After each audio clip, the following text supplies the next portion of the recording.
Morning everyone, you all are welcomed again in the next video of your paper 2. ठीक है, आज की video में हम रिपोर्ट राइटिंग सीखने वाले हैं। इससे पहले वाली वीडियोस में आपने प्रेसी राइटिंग देखी, एसे राइटिंग देखी, आर्ग्यूमेंट राइटिंग देखी, इवन हमने विजन आईएएस की जो आपकी मैगजीन होती है उसमें जो आपके करंट अफेयर्स होते हैं मंथली, उनका भी रिवीजन किया था थ्रू योर यूट्यूब वीडियोज़। ठीक है, अगर आपने वो वीडियोज़ नहीं देखी हैं तो प्लीज़ जाके आप उन्हें देख लीजिए और अपना सिलेबस कंप्लीट कर लीजिए। You will learn so many things from those videos. ठीक है, आज की वीडियो में हम सीखेंगे रिपोर्ट राइटिंग। देखो, रिपोर्ट राइटिंग जो है ना, ये आपकी CAPF AC के एग्ज़ाम में 2 रिपोर्ट्स आपकी यूजुअली लिखने के लिए आती हैं। कितनी रिपोर्ट्स आती हैं? 2 रिपोर्ट्स आती हैं। एक रिपोर्ट आपकी 15 मार्क्स की, sorry it is not of 15 marks, it is of 10 marks. ठीक है, 10 मार्क्स की एक रिपोर्ट आपकी आती है, तो 2 रिपोर्ट के आपके टोटल हो गए 20 मार्क्स। ठीक है, तो 20 मार्क्स का जो पोर्शन है आउट ऑफ 200 मार्क्स, ये आपका रिपोर्ट राइटिंग से रिलेटेड आता है in your CAPF AC exam. Report जो है आपकी वो 2 टाइप की हो सकती है। पहली, या तो वो इवेंट बेस्ड हो सकती है कि ठीक है, कोई इवेंट हो गया आपका करंट अफेयर्स में। जैसे कि पिछले कुछ सालों में हम क्या देख रहे हैं कि 2 रिपोर्ट में से एक रिपोर्ट आपकी यूजुअली करंट की इवेंट बेस्ड आ जाती है, एक आपकी थोड़ी जेनरिक आ जाती है। ठीक है, जो कि आपका दूसरा टाइप है। दूसरा टाइप क्या है? जो आपकी जेनरिक रिपोर्ट होती है। जेनरिक रिपोर्ट मतलब जेनरिक इन द सेंस ऐसा कोई टाइप नहीं है कि आपकी एक जनरल सी रिपोर्ट हो गई। जेनरिक ना लिख के मैं इसे जनरल कर देती हूँ। ठीक है, जनरल रिपोर्ट आपकी है ना, जेनरिक वर्ड थोड़ा अलग बायोलॉजिकल चला जाता है, आई एम सॉरी। तो जनरल रिपोर्ट जो आपकी होती है वो आपकी 18 थीम से रिलेटेड होती है। ठीक है, 18 थीम्स जैसे कि आपका इंटरनल सिक्योरिटी हो गया, इंटरनेशनल रिलेशंस हो गया, है ना, आपके सोसाइटी के कुछ वल्नरेबल सेक्शंस हो गए, जैसे विमेन की कंडीशन हो गई, जैसे वाटर के डिप्लीटिंग लेवल्स आपके हो गए। ठीक है, एनवायरमेंटल डिग्रेडेशन, क्लाइमेट से रिलेटेड कुछ गवर्नमेंट के एफर्ट्स, जो कि आपके स्टैटिक पोर्शन में आती है और आपने आज भी वो चीज़ पढ़नी है और कल भी पढ़नी है। करंट स्पेसिफिक ये नहीं है। ठीक है, ये होती है आपकी जनरल रिपोर्ट, है ना, विमेन पे, ओल्ड एज होम्स पे। ठीक है, आपकी क्या बोलते हैं, यूथ से रिलेटेड हो सकती है, विमेन से रिलेटेड हो कुछ भी हो सकता है इसमें। ये 18 थीम्स जो आपको दिए हुए हैं ये इसी से रिलेटेड है। इवेंट बेस्ड रिपोर्ट की अगर मैं बात करूँ तो ये आपकी मोस्टली करंट ओरिएंटेड आती है, जैसे कि आपका बंगाल में पोल वायलेंस हो गया। ठीक है, अब बंगाल पोल वायलेंस जैसे क्वेश्चंस जो हैं आपके 2021 तक देखने को मिलते थे। 2021 तक देखने के लिए मिलते थे इन द सेंस तब आपकी इवेंट स्पेसिफिक रिपोर्ट्स जो हैं वो थोड़ी सी ज़्यादा ही स्पेसिफिक आती थी, जैसे बंगाल पोल वायलेंस हो गई। अब आज की डेट में जो आपकी इवेंट बेस्ड रिपोर्ट भी है वो भी थोड़ी सी जनरल साइड पर जा रही है, जैसे कि आपकी हो गई डिपोर्टेशन ऑफ इलीगल माइग्रेंट्स, है ना, ये आपका क्वेश्चन आया था 2025 में। फिर आपका आता है 2024 में रिहेबिलिटेशन ऑफ वॉर विक्टिम्स। अब वो क्या कर रहा है? अब वो किसी एक स्पेसिफिक लोकेशन पे, किसी एक स्पेसिफिक वॉर पे, किसी एक स्पेसिफिक कंट्री पे इस तरीके से टारगेट नहीं कर रहा एग्जामिनर। वो आपको इवेंट स्पेसिफिक तो आपसे मांग रहा है, करंट ओरिएंटेड जो है, लेकिन उसको भी वो थोड़ा सा जनरल टर्म्स में, ताकि आप लिख पाओ या फिर आप अपने तरीके से इंटरप्रेट करके लिखो, है ना। Voter turnout in an election, तो अगेन इवेंट स्पेसिफिक है लेकिन किसी एक कंट्री का नाम नहीं लिया, है ना, तो वो आपको अपनी नॉलेज के अकॉर्डिंग इंटरप्रेट करके लिखनी है। तो ये 2 टाइप की रिपोर्ट्स आपकी देखने को मिलती हैं, 2 रिपोर्ट्स आती हैं यूजुअली। आपकी एक रिपोर्ट इस टाइप की आ जाती है, एक रिपोर्ट इस टाइप की आती है इन जनरल में। वो कभी कभी हो सकता है दोनों की दोनों ही जनरल में से आ जाए, कभी कभी होता है दोनों की दोनों ही इवेंट बेस्ड आ जाए, जैसे कि 2024 में हो गया था शायद आपके साथ में ऐसा, है ना, दोनों की दोनों शायद इवेंट बेस्ड ही आ गई थी। ठीक है, इतना आपको क्लियर हो चुका है, फाइन। अब अगर हम रिपोर्ट की वर्ड लिमिट देखें तो हमें क्या देखने को मिला है कि आपका ऐसे में वर्ड लिमिट होती है 300 वर्ड्स की, आर्ग्यूमेंट में कोई भी वर्ड लिमिट आपकी नहीं होती है, लेकिन रिपोर्ट में भी आपकी वर्ड लिमिट होती है 200 वर्ड्स की, 200 वर्ड्स। ये 200 वर्ड्स आपको ज़रूरी नहीं है कि आप स्ट्रिक्टली 200 लिखें, ये आपका मान लीजिए कि 170 से लेकर 250 की रेंज में कहीं भी लिख दो, 2 पेज आपको लिखने को मिलेंगे। अब वहाँ वर्ड्स गिनते नहीं बैठोगे, आपके पास 2 पेजेस होते हैं, 2 पेजेस में आपकी हैंडराइटिंग अगर बहुत ज़्यादा क्लोज नहीं है, बहुत ज़्यादा ओपन नहीं है, एवरेज हैंडराइटिंग है आपकी, एवरेज स्पेस आपका रहता है वर्ड्स के बीच में, तो 2 पेज आपके पूरे भर जाएंगे 200 वर्ड्स में। ठीक है, अगर 2 पेज पूरे नहीं भरते हैं, 1.5 पेज भी अगर आप फिलअप कर पाते हो वहाँ पे, then also it is fine. Content पे कॉम्प्रोमाइज़ नहीं होना चाहिए बस, लेकिन कंटेंट ओवरशूट भी नहीं होना चाहिए, है ना। ठीक है, कंटेंट ओवर शूटिंग के भी मार्क्स नहीं मिलते हैं किसी को भी। नेगेटिव मार्किंग नहीं होगी वो बात अलग है, लेकिन अगर आपने फॉर्मेट ब्रीच कर दिया, अब यूपीएससी आपके साथ रिपोर्ट में क्या कर रहा है कि पहले 2022 तक टिल 2022 आपका रिपोर्ट में क्या होता था कि आप जब रिपोर्ट का फॉर्मेट देखते हो, है ना, मैं आपको रिपोर्ट का फॉर्मेट बताती हूँ। सबसे पहले तो द फॉर्मेट इज कि आपको स्पेशल कॉरेस्पॉन्डेंट लिखना होता है, ठीक है ना, या फिर मैं फॉर्मेट भी अभी थोड़ा आगे बताऊंगी। एक चीज़ तो आपको याद यहाँ पे रखनी है कि स्पेशल कॉरेस्पॉन्डेंट लिखना होता है। काफ़ी बार कुछ इवेल्युएटर्स आपसे कहते होंगे कि इसको मत लिखो, ठीक है, कोई बात है, कोई बात नहीं, मत लिखो, आप डायरेक्ट लिखो यहाँ से ABC, यहाँ पे डालो आप डेट और यहाँ पे लिखो XYZ। ये जो आपका ABC डेट और XYZ वाला फॉर्मेट है 2023 से आना शुरू हुआ है। 2022 तक क्या होता था कि आपको ABC की जगह किसी न्यूज़पेपर का नाम लिखना होता था, XYZ की जगह पे किसी एक स्पेसिफिक जगह का नाम लिखना होता था, जैसे कि न्यू दिल्ली लिखते थे, कुछ बच्चे बैंगलोर लिखते थे, जो भी आपकी मेट्रोपॉलिटन सिटीज़ हैं जहाँ से न्यूज़पेपर प्रिंट होते हैं, जो मीडिया के हब्स हैं आपके, उनका नाम लिखा जाता था। लेकिन अब आपका एग्जामिनर ने स्ट्रिक्ट गाइडलाइंस दी हैं कि आपको 2023 के पेपर में ये चीज़ देखने को मिली होगी कि आपको ABC और XYZ ही लिखना है, ठीक है। तो ABC डेट एंड XYZ ये आपका फॉर्मेट में होना चाहिए। अभी मैं आपको दिखाऊंगी आगे, जब आपको रिपोर्ट दिखाऊंगी तब आपको ये चीज़ क्लियर होगी कि किस तरीके से फॉर्मेट को फॉलो करना है। किसी भी न्यूज़पेपर का नाम, किसी भी जगह का नाम, कुछ भी ओपन अप यहाँ पे नहीं होना चाहिए, है ना। चलो, इतना आपको क्लियर हो गया होगा। अब हम रिपोर्ट के कुछ रूल्स समझते हैं करके। देखो, जब बात आती है ना रिपोर्ट के रूल्स की, तो सबसे पहला रूल आपका रिपोर्ट का ये कहता है कि जो आपका इंट्रोडक्टरी पैराग्राफ है, अब तक आप इतना तो समझ गए होंगे, ऐसे आर्ग्यूमेंट और आपका प्रेसी भी आपने देखी, इतना आपका लिख लेने के बाद आपको इतना आइडिया लग गया होगा कि रिपोर्ट में भी एक इंट्रो होता है, एक बॉडी होती है, ठीक है, और एक कंक्लूजन पोर्शन होता है ना। लेकिन ये ऐसे जैसा नहीं होता है, ठीक है। ऐसे में आप चाहो तो इंट्रो में डेफिनेशन भी लिख सकते हो, लेकिन रिपोर्ट में आप इंट्रो में डेफिनेशन नहीं लिखते हो, है ना। वहाँ आपको कुछ डेटा के साथ ही इंट्रोड्यूस करना है, आपको कोट नहीं लिखनी है, ठीक है। रिपोर्ट में कोई भी बच्चा कोट नहीं लिखेगा, वो सिर्फ ऐसे के लिए बनी है ना। आपको यहाँ जो शुरुआत करनी है रिपोर्ट में, अगर आप किसी भी चीज़ की रिपोर्टिंग करते हो, मान लो कल को you get selected in CAPFs, जो भी आपके अलग अलग हैं, मान लो CRPF मिलती है आपको, आपने कोई ऑपरेशन कंडक्ट किया, अब आपको उसकी रिपोर्ट रेडी करनी है, तो क्या आप वहाँ रिपोर्ट में कोट लिखते बैठोगे? नहीं। आपको क्या लिखना है, कहाँ पे हुआ, कैसे हुआ, कितने बजे हुआ, कितने लोग एंगेज थे, है ना, आउटकम क्या था, फ्यूचर प्रोस्पेक्ट क्या हो सकता है, ठीक है।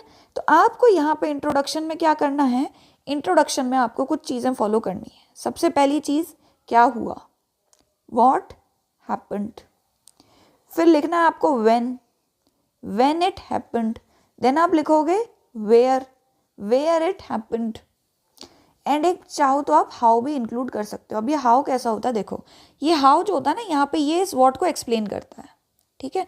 अभी मैं आपको एक सैंपल करवाऊंगी जिसमें हम रिपोर्ट देखेंगे डेप्रिसिएशन ऑफ इंडियन रुपी, ठीक है। हम देखेंगे डेप्रिसिएशन ऑफ इंडियन रुपी के रिगार्डिंग एक रिपोर्ट आगे चल के देखेंगे, ठीक है। उसमें मैं आपको बताऊंगी कि आपको ये सारी चीज़ें कैसे डिस्क्राइब करनी है। फिलहाल के लिए आप बस इतना याद रखो कि क्या हुआ है ये आपको रिपोर्ट के इंट्रोडक्शन में फर्स्ट लाइन में बता देना है। कहाँ पर हुआ है, कब हुआ है, मंथ्स अगर याद रख सकते हो, डेट अगर आप याद रख सकते हो, रिकॉल कर सकते हो, वो चीज़ उसमें होनी चाहिए, ठीक है। इसका हाउ भी यहाँ पे प्रेजेंट होना चाहिए। आप थोड़ा एक्सप्लेन भी करो कि क्या हुआ था, तो उसमें क्या क्या चीज़ें हुई, कैसे हुई, थोड़ा वो बताना है, ठीक है। इतने में आपका इंट्रोडक्शन जो है वो यहाँ पे क्लोज हो जाता है। अगर कोई चीज़ कोई ट्रेंड फॉलो कर रही है, जैसे कि डेप्रिसिएशन ऑफ इंडियन रुपी हम देखेंगे तो इंडियन रुपी एक ट्रेंड फॉलो कर रहा है, या फिर वाटर का डिप्लीशन है तो वो एक ट्रेंड फॉलो कर रहा है, अगर फॉरेस्ट फायर है तो वो कोई ट्रेंड फॉलो करती है कि पहले इतने एकड़ में, पहले इतने हेक्टेयर में लगी थी, चलो हेक्टेयर भी आपको याद नहीं है, तो पहले ऑस्ट्रेलिया में बुश फायर हुई, फिर कैलिफोर्निया में हुई, अब उत्तराखंड में हो रही है, तो वो एक ट्रेंड किसी भी तरीके का हो सकता है। तो वो ट्रेंड आप यहीं की यहीं बता दोगे इंट्रोडक्शन में, ठीक है। अब ये ट्रेंड आप कैसे बताओगे, मैं एग्जाम्पल के थ्रू पूरा बताऊंगी, तब आपको क्लियर होंगी ये चीज़ें एकदम। फिलहाल के लिए बस ये याद रखो, ठीक है। बॉडी में जब बात आती है तो बॉडी में आप सबसे पहली चीज़ लिखोगे वाई, कि क्यों हो रहा है ये सब। वाई में आपको कॉजेस एक्सप्लेन करने हैं, ठीक है। फिर आपको लिखने हैं कंसिक्वेंसेस, या तो आप कंसिक्वेंसेस लिख लो या फिर इम्पैक्ट, सेम ही चीज़ है ऑलमोस्ट, है ना। या फिर इम्पैक्ट, जैसे मैंने डेप्रिसिएशन ऑफ इंडियन रुपी कहा तो कुछ पॉजिटिव इम्पैक्ट्स हैं, कुछ नेगेटिव इम्पैक्ट हैं, दोनों लिखोगे, लेकिन एक ओवरऑल इम्पैक्ट वाली लाइन भी लिखोगे लास्ट में कंक्लूड करते हुए। क्लियर? ये चीज़ क्लियर हुई एकदम? ठीक है, कंसिक्वेंसेस वाले पोर्शन तक, है ना। तो एक आपके कॉजेस, दूसरा आपका इम्पैक्ट, ये चीज़ आपको इसमें डालनी है। एक और चीज़ क्या डालनी है बॉडी में ही, बॉडी के विदिन ही क्या चीज़ डाल देनी है कि सॉल्यूशंस क्या रहे थे आपके, ठीक है, सॉल्यूशंस क्या रहे थे। और ये जो सॉल्यूशंस होंगे, है ना, इसमें चाहे वो आपके एंड से सजेस्टेड सॉल्यूशंस हो या फिर गवर्नमेंट के एंड से हो, आपको गवर्नमेंट का नाम लेकर ही लिखना है सब कुछ। आप अपना नहीं लिखोगे कि in my opinion this should be done, this needs to be done, in future ये होना चाहिए, नहीं। गवर्नमेंट ऑफ इंडिया ने क्या स्टेप लिखे हैं, पहले तो वो स्टेप क्या लिए हैं वो मेंशन होने चाहिए एकदम फॉर्मल नोट पर। दूसरा, आप जब लिखो अपने एंड से कि इंडियन रुपी की कंडीशन को इम्प्रूव करने के लिए अगर ऐसे कुछ स्टेप्स ले लेने चाहिए, आपको सजेस्ट करना है, तो आपको वहाँ लिखना होता है एक्सपर्ट्स इस चीज़ को सजेस्ट कर रहे हैं, ठीक है, नीति आयोग इस चीज़ को सजेस्ट कर रहा है, वर्ल्ड बैंक इस चीज़ को सजेस्ट कर रहा है। आप इस तरीके से अलग अलग बॉडीज़ के नाम यूज़ करके लिखोगे। जैसे डेप्रिसिएशन ऑफ इंडियन रुपी की अगर हम बात करें तो इंडियन रुपी का सबसे ज़्यादा ध्यान कौन रखता है हमारी कंट्री में? आरबीआई, है ना। तो आरबीआई का नाम बैक टू बैक यूज़ होना चाहिए आपकी रिपोर्ट में, है ना। ये बॉडीज आपको रिपोर्ट में यूज़ करनी होती है। यही डिफरेंस होता है ऐसे में और रिपोर्ट में। रिपोर्ट में जो भी आएगा वो फॉर्मल आएगा, किसी फॉर्मल बॉडी का नाम लेके आएगा, ना कि अपने एंड से आपके से। क्लियर? यहाँ तक बात आ गई है बॉडी की। कंक्लूजन में चाहो तो कोई पॉलिटिकल स्टेटमेंट दे सकते हो, कोई फ्यूचर प्रोस्पेक्ट वाली लाइन लिख सकते हो यहाँ पे, ठीक है, या फिर फर्दर इंडियन रुपी की क्या परफॉर्मेंस होगी। अगर मैं यहाँ पे बात इंडियन रुपी की करूँ तो इंडियन रुपी की फर्दर क्या परफॉर्मेंस रहती है, उसमें भी आप किसी ना किसी बॉडी का ही नाम यूज़ करोगे कि आरबीआई को लगता है कि द सिचुएशन कैन इम्प्रूव, ठीक है, या फिर आरबीआई ने क्या किया है, आरबीआई ने एक स्ट्रैटेजिक टॉलरेंस दिखा रखी है, ठीक है, दिस इज समथिंग। या फिर अगर आप इसको फॉरेस्ट फायर वाले एग्जाम्पल के थ्रू समझो तो कुछ स्टेट गवर्नमेंट्स ने कुछ स्टेप्स लिए होंगे और फिर वहाँ के चीफ मिनिस्टर ने एक स्टेटमेंट दी होगी कि इन फ्यूचर ऐसी कोई भी डिजास्टर रिपीट ना हो, तो इसके लिए और हम फर्दर कुछ एक्शंस लेंगे। इस तरीके से पॉलिटिकल स्टेटमेंट भी डाल सकते हो। क्लियर? ठीक है, जो भी इंपॉर्टेंट चीज़ें होती हैं उन्हें अंडरलाइन कर देना चाहिए। यहाँ तक क्लियर हो गया? और फिर कुछ बच्चों को क्या कन्फ्यूजन रहता है कि हमें कितने पैराग्राफ लिखने हैं। देखो 5 पैराग्राफ एट मैक्स लिख लेना 2 पेज में, ठीक है, 5 पैराग्राफ लिख देना, या फिर एक पेज पर चाहो तो थोड़े छोटे पैराग्राफ करते हो तो 6 एट मैक्स, इससे ज़्यादा नहीं। एक पेज पर 4 पैराग्राफ कभी नहीं लिखने हैं, 2 से 3 एट मैक्स, ठीक है। वर्ड लिमिट ब्रीच नहीं करनी है, ऐसे की तरह बहुत ज़्यादा हर एक पॉइंट हम रिपोर्ट में नहीं डाल सकते। रिपोर्ट में द स्पेस इज लिमिटेड, तो मेन पॉइंट्स ही आप उठाते हो और एकदम शॉर्ट में क्रिस्प एक्सप्लेनेशन उन चीज़ों का दोगे। ऐसे की तरह नहीं कि आप बहुत ज़्यादा अपनी लैंग्वेज को ब्यूटीफाई कर रहे हो, बहुत ज़्यादा ड्रैग कर रहे हो, बहुत ज़्यादा poetry, nothing like that. Report में ये चीज़ें आपको नहीं करनी है। इतना आपको यहाँ तक क्लियर हो गया होगा। अब हम देखेंगे एक सैम्पल, ठीक है। इस रिपोर्ट को हमने सैम्पल के तौर पे लिया है, that is the depreciation of Indian rupee, ठीक है। आपका इंडियन रुपी जो है ये काफ़ी ज़्यादा डेप्रिशिएट हुआ है 2025 में स्पेशली, ठीक है। लेकिन इस रिपोर्ट को देखने से पहले the first and the foremost thing that you should remember is कि आपके पास जो यूपीएससी में शीट होती है ना, उस पर साइड पे मार्जिन्स होती हैं इस तरीके से, ठीक है। इन मार्जिन्स के इस तरफ आपको, इन मार्जिन्स के राइट साइड में आपको कुछ भी नहीं लिखना है। और जब आप रिपोर्ट लिखते हो ना तो रिपोर्ट एक बॉक्स में लिखी जाती है। तो जो ऊपर वाला पोर्शन है यहाँ पे, जहाँ पे कि आप अपना टाइटल यहाँ पे डालते हैं रिपोर्ट का, रिपोर्ट में आपको हेडिंग डालनी होती है। आपका जो टॉपिक होता है उसको आपको सेंटर में डालना होता है। जो टॉपिक होता है आपका वो ऑलरेडी यहाँ साइड पे आपको आंसर शीट पे लिखा हुआ मिल जाता है, ठीक है। बट वो एज इट इज़ उठा के आपको यहाँ सेंटर में नहीं लिखना, उसको थोड़ा चेंज करके रिपोर्ट की तरह थोड़ा क्रिएटिव तरीके से सेंटर में लिखो। अगर नहीं आ रहा है उस टाइम पे, दिमाग में कुछ टाइम वेस्ट हो रहा है, देन एज इट इज़ भी उठा के यहाँ पे लिख सकते हो, ठीक है। लेकिन सेंटर में इस तरीके से टॉपिक लिख के उसके नीचे एक अंडरलाइन डालनी होती है। क्लियर? उसके ऊपर यहाँ पे एक लाइन डाल देनी है, क्योंकि साइड में तो ऑलरेडी 2 मार्जिन्स हैं, तो बस एक लाइन यहाँ पे डाल देना। और जैसे ही यहाँ पे लास्ट में जाओ तो लास्ट में जैसे ही क्लोज हो उसके बाद एक लाइन यहाँ पे एंडिंग में क्लोजिंग में डाल देना। तो इससे आपकी रिपोर्ट जो है वो पूरी की पूरी एक बॉक्स में आपका क्लियर हो जाएगी आपको, ठीक है। इतनी चीज़ें क्लियर हो गई, फाइन। आगे देखो, अब ये है आपका topic depreciation of Indian rupee. इसका मैंने हेडिंग डाली है द फॉलिंग इंडियन रुपी, ठीक है। ये मैंने डाल दी। अब हम फॉर्मेट की बात यहाँ पे करते हैं। तो आपने क्या देखा होगा, आपसे कुछ इवेल्युएटर्स ने कहा होगा कि स्पेशल कॉरेस्पॉन्डेंट मत लिखो, कुछ जगह पे कहते हैं स्पेशल कॉरेस्पॉन्डेंट लिखो, ठीक है।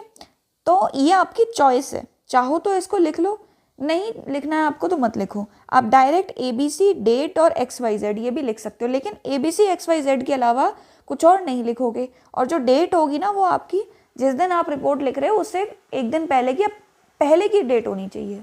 ये नहीं है कि आज आपका 19 जुलाई को एग्जाम है तो आप 19 जुलाई की जगह पे जब आप रिपोर्ट लिख रहे हो तो आपकी जो रिपोर्ट है वो 20 जुलाई को लिखी जा रही है, नहीं, पिछली डेट लिखनी है। इतना क्लियर हो गया, फॉर्मेट आपको एकदम क्लियर होना चाहिए। और जब भी कभी रिपोर्ट लिखना शुरू करते हो तो वो इस फॉर्मेट के जस्ट नीचे, यहाँ से शुरू नहीं होती है कभी भी। रिपोर्ट जो है वो यहाँ से स्टार्ट होती है आपकी, और बल्कि यहाँ से, ठीक है। देखो अब मैंने यहाँ पे आपको इंट्रो में कुछ चीज़ें बताई थी, व्हाट, वेयर, है ना, व्हेन, हाउ, और एक ट्रेंड आपको एनालाइज करना है इसका, ठीक है। इसी को अब हम देखते हैं। व्हाट का मतलब क्या है, ये फॉलिंग इंडियन रुपी का क्या केस है, यही आपका व्हाट बना ना। ये रिकॉल करने का बेस्ट तरीका होता है आपका रिपोर्ट का, क्योंकि रिपोर्ट का मतलब होता है आपको पूरा इंसिडेंस जो है वो रिपोर्ट करना है। तो उसकी जो भी इंपॉर्टेंट इन्फॉर्मेशन है, जो भी इंपॉर्टेंट डायमेंशन है वो आपसे छूटना नहीं चाहिए। एक बार को ऐसे में अगर आपका कोई एक डायमेंशन छूट जाता है दैट इज़ फाइन, रिपोर्ट में वो नहीं छूटना चाहिए, आपको रिपोर्टिंग करनी है उस चीज़ की, ठीक है। तो यहाँ पे व्हाट क्या है, व्हाट यहाँ पे यही है कि इंडियन रुपी की डेप्रिसिएशन हो रही है, लेकिन किस तरह से, व्हाट और हाउ जो है यहाँ पे वो आपका मिक्स है। Despite a strong domestic macroeconomic indicators such as 8% GDP growth, the INR, ये जो आपका इंडियन रुपी है INR, depreciated by more than 5% in 2025। सबसे पहले आपने ये एक ट्रेंड बताया और इसी में आपने अपने वॉट को भी बता दिया कि डेप्रिसिएशन हुआ है, इतना ये फॉल हो गया अगेंस्ट द US डॉलर। आपने ये भी बता दिया एग्जैक्टली कि 2025 में ये 5% ड्रॉप हुआ है, ठीक है। It stood at 90 against dollar in January 2025 and slipped further at 92.75 in March and April। आप चाहो तो इसमें एक लाइन ये भी ऐड कर सकते हो कि ये आपका हिस्टोरिकली लो नंबर है, ठीक है। इतना ज़्यादा इंडियन रुपी कभी भी फॉल नहीं हुआ है पिछले 10 से 15 साल में, ठीक है। ये नहीं लिखोगे कि अब तक का सबसे लो है, पिछले 10 से 15 साल में आपका हिस्टोरिकली लो ये रहा है। इतना फॉल जो है आपका 5% एक ही साल में डाउन हो गया, ठीक है। आपने यहाँ तक ये चीज़ बता दी। आपका इंट्रो जो है वो यहाँ पे ट्रेंड एनालिसिस में व्हाट को, आपका हाउ भी इसी में कवर अप हो गया कि किस तरीके से वो गिरा। आपने एग्जैक्टली बताया कि जनवरी 2025 में इट वाज 90, देन ये अप्रैल मार्च में ड्रॉप होके 92.75। आपका हाउ भी यहीं पे आ गया।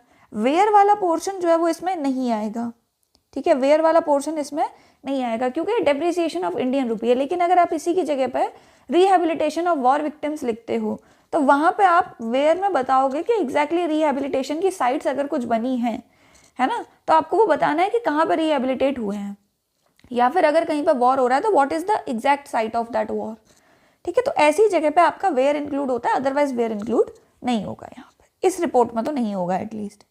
क्लियर हुआ। इंट्रो यहाँ पे आपका क्लोज हो जाता है, इतनी ही स्पेस में इसको खत्म कर देना है। कुछ पोर्शन में आपका क्या होगा, 2 पेज आपको मिलते हैं रिपोर्ट लिखने के लिए। आपका फॉर्मेट जो है ऊपर की 3 लाइन ले लेगा और फिर आपका इंट्रो हो गया। तो आपका ये समझ लीजिए कि 40% ऑफ द पेज जो है वो यहाँ तक क्लोज हो जाना चाहिए। आपका जो इंट्रोडक्शन है वो 40% ऑफ द पेज के बियॉन्ड मूव नहीं करना चाहिए रिपोर्ट के केस में, क्योंकि आपको 2 ही पेज मिल रहे हैं, डायमेंशन आपने सारे डालने हैं। एक और चीज़ का आपको रिपोर्ट में जो ध्यान रखना है वो ये है कि देखो ऐसे में तो हम एक एक चीज़ को बहुत ही डेप्थ में एक्सप्लेन कर पाते हैं क्योंकि हमारे पास स्पेस है वहाँ पे और वर्ड लिमिट भी ज़्यादा है, ठीक है। रिपोर्ट में you are suppose to wind up everything in just 200 words, है ना। तो जब कोई चीज़ सिर्फ 200 वर्ड्स में वाइंड अप करनी है तो की एलिमेंट्स फटाफट फटाफट उठा के लगाने हैं, कॉमा कॉमा का यूज़ कर सकते हो, ठीक है। और connecting line, this trend was triggered by the complex interplay between the geopolitical instability, shifting monetary policies at both domestic and global level and a recent war between Israel या फिर आप USA का कह लो वर्सेस दी Iran. Clear हुआ ये? आपने सारे reasons बताने हैं। आपने बताया कि क्या है, जियोपॉलिटिकल इंस्टेबिलिटी है, शिफ्टिंग मॉनेटरी पॉलिसीज़ हैं इंटरनेशनल लेवल पे भी, अपने डोमेस्टिक लेवल पे भी। फिर आपका इसी को फर्दर क्या किया, पहले हम क्या देख रहे थे कि इंडिया के केस में ईरान वॉर से पहले ऑयल क्राइसिस का इतना इशू नहीं था, तो यही जो आपका इंडियन रुपी है 90 पर रुक गया था जनवरी में, मार्च में ये 92.75 पे आ गया क्योंकि अब ऑयल क्राइसिस भी आ गया फर्दर। आपने एक और ट्रेंड इंक्लूड किया, ठीक है। आगे देखो, इसमें फिर इसी को मैंने थोड़ा सा और अंदर चल के बताया आपको। यहाँ पे मैंने बताया था ना बॉडी में क्या बताना है, वाई, ठीक है, कॉजेस बताने हैं, फिर उसके इम्पैक्ट्स बताने हैं, है ना, फिर गवर्नमेंट के कुछ स्टेप्स भी उसी में बता देने हैं। इतने में आपकी बॉडी क्लोज हो जाती है, 2 पैराग्राफ में से क्लोज कर लेना, ठीक है। देखो पॉलिसीज, अब यहाँ से the imposition of US tariffs up to 50% on Indian exports, outflow of capital by the foreign portfolio investors, high demand for gold and front loading of dollar purchases by importers etcetera has been the reasons. ये सब आपके जो हैं had been the reasons, ठीक है, ये आपके reasons रहे हैं। आपने सारे रीजंस यहाँ पे इन डिटेल भी थोड़े थोड़े से बता दिए, थोड़ी थोड़ी सी डेप्थ जो आपने कवर अप करी, और थोड़ा डेटा भी है। It was further push down by on going oil crisis, किसकी वजह से, ईरान और यूएस के वॉर की वजह से। $120 पर बैरल तक आपका ये प्राइस जो है वो जा चुका है। क्लियर हो गया? या फिर शायद कुछ जगह पे $110 पर बैरल भी आपका दे रखा है, ठीक है। डेटा में थोड़ी बहुत फ्लक्चुएशन हो सकती है, उसमें कोई इतना इशू नहीं है। क्लियर हो गई ये चीज़ यहाँ तक? ठीक है। एक और चीज़ जो आपको ध्यान में रखनी है वो है बॉडीज़ के नेम्स, है ना, बॉडीज़ के नेम्स मेंशन करने हैं, जैसे कि नीति आयोग, जैसे कि RBI, ठीक है। ये बॉडीज़ का नाम मेंशन करके आपको कोई बात कहनी है। ये नहीं करना है कि आप अपने एंड से I suggest, in my opinion, या फिर आप ये वर्ड्स यूज़ नहीं भी कर रहे हो तो भी आप प्लेन अपने साइड से सजेशन दे रहे हो, नहीं। RBI की रिपोर्ट ने कहा, मॉनेटरी पॉलिसी कमिटी ने कहा, ठीक है, गवर्नमेंट ऑफ इंडिया ने कहा, पॉलिटिकल एक्सपर्ट्स, इकोनॉमिस्ट्स, ये सब कह रहे हैं, मीडिया हाउसेस कह रहे हैं, इनका नाम यूज़ करके रिपोर्ट में लिखोगे, ठीक है। बहुत ही फॉर्मल पैटर्न पे ही आपकी होनी चाहिए, एंड काफ़ी स्कोरिंग है ये, 10 मार्क्स की होती है, तो आप आराम से 6 तक टच कर सकते हो, 60% ऑफ द स्कोर, 6.5 तक, है ना। बहुत ज़्यादा अच्छी लिख दी तो 6.5 से 7 भी चला जाएगा, ठीक है। और सीधा टू द पॉइंट लिखी जाती है, बहुत ज़्यादा डायमेंशंस बनाने का इसमें ऐसे की तरह इतना ज़्यादा टाइम नहीं लगता है ना। It has brought a dual effect on Indian economy. Dual effect in the sense, एक पॉजिटिव इम्पैक्ट है तो दूसरा नेगेटिव इम्पैक्ट है।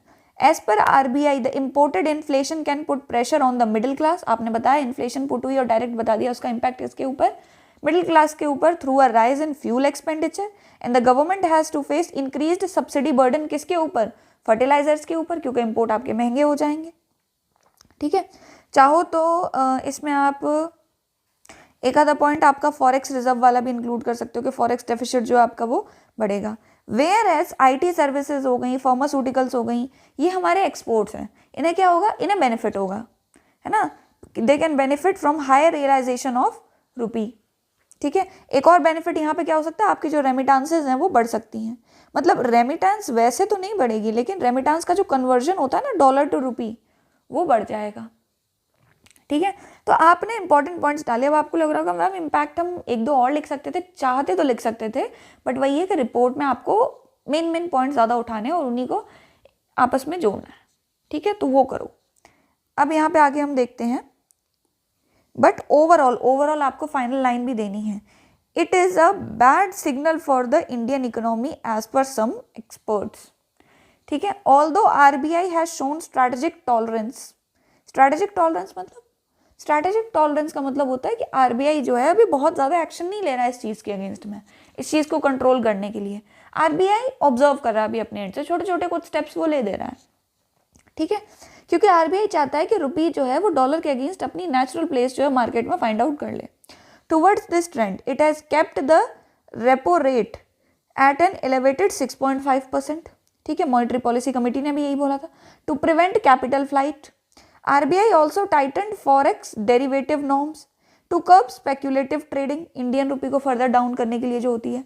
The government is also looking forward to diversify its trade partners, जिनके साथ वो अपनी डील्स जो हैं, ठीक है, जो आपका सेटलमेंट है ना, ट्रेड का, डील का, वो इंडियन रुपी में ही ज़्यादा कर पाए और डॉलर का ज़्यादा एक्सचेंज ना हो। इससे इंडियन रुपी को भी बूस्ट मिलेगा और आपका फॉरेक्स रिजर्व का जो डेफिसिट है वो भी कम होगा, डॉलर की डिमांड भी कम हो जाएगी हमारी इकोनॉमी में, जिसकी वजह से आपका इंडियन रुपी जो है उसके अगेंस्ट इतना डाउन नहीं जाएगा, क्योंकि डॉलर की डिमांड जब बढ़ती है ना तभी लोग पर डॉलर ज़्यादा रुपी देने को तैयार हो जाते हैं, तो वो काम नहीं होगा, है ना। तो इसलिए क्या करिए, इंडियन गवर्नमेंट जो एक तरफ हमने आरबीआई के इनिशिएटिव बताए, दूसरी तरफ हमने इंडियन गवर्नमेंट के बताए, ठीक है। Indian government is looking forward to diversify trade partners such as EU, India EU के CETA 2025 simultaneously promoting rupee based settlements, ठीक है। चाहो तो लास्ट में एक कंक्लूडिंग लाइन इसमें डाल सकते हो इंडियन रुपी के अगेंस्ट में, है ना, बट ज़रूरी नहीं है, अगेंस्ट में नहीं, सॉरी, पूरी सिचुएशन को डील करने में, ठीक है, बट वो ज़रूरी नहीं है क्योंकि हमने ऑलरेडी काफ़ी सारी चीज़ें कवर अप कर ली हैं इस टॉपिक के अकॉर्डिंग, जो डिमांड थी टॉपिक की, है ना। लास्ट में आपको सोर्सेज ज़रूर मेंशन करने हैं और आपका सोर्स जो है वो the Hindu, the Indian express ये नहीं होगा, ये आपके सोर्सेज नहीं होंगे। सोर्स होने चाहिए गवर्नमेंट के, पीआईबी, आरबीआई की रिपोर्ट्स, मॉनेटरी पॉलिसी कमेटी की रिपोर्ट्स, नीति आयोग की कोई रिपोर्ट, है ना, इस टाइप की चीज़ें डाला करो सोर्सेज में, कुछ अलग से हट के थोड़ा, और जो कि बहुत ऑथेंटिक भी लगे कि आप गवर्नमेंट के साथ ही कनेक्टेड हो, जो गवर्नमेंट कह रही है उसी सेम चीज़ को आप रेप्लिकेट कर रहे हो, कुछ और इधर उधर के आपके एडिटोरियल के व्यूज़ जो हैं उसकी वजह से आपकी रिपोर्टिंग जो है, ठीक है, वो उसमें बायसेस नहीं आ रहे हैं, because a report is something जो कि आपका एग्जैक्ट इंस्टेंस रहा है एज इट इज़, वही चीज़ इसमें आनी चाहिए।